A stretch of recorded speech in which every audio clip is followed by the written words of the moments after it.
১৯৪২ সালে একটা দারুণ ঘটনা ঘটে।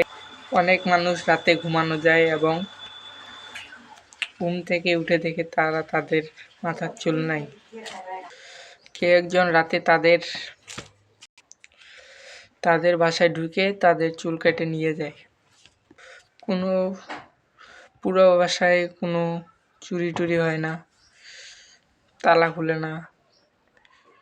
তারপর আদারওয়াইজ কোনো সমস্যাই তো নেই।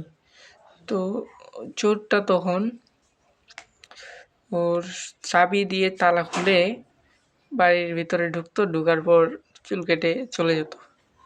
তো পুলিশ যখন ইনচার্জ করে তখন দেখে যে পরে খুঁজে দেখে, তারপর ওই স্থানীয় এক গ্রামের এক মা তার ছেলেকে নিয়ে যায় ওখানে। নিয়ে যাওয়ার পর থানায় নিয়ে যাওয়ার পর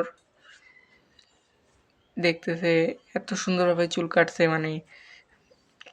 প্রফেশনালভাবে চুল কাটা হয়েছে। তো পরে তখন দেখতেছে যে ওই স্থানেরই একজন চুল কাটে যায়, বাসায় ঢুকে সুন্দর করে চুলটা কাটে দিয়ে চলে আসে।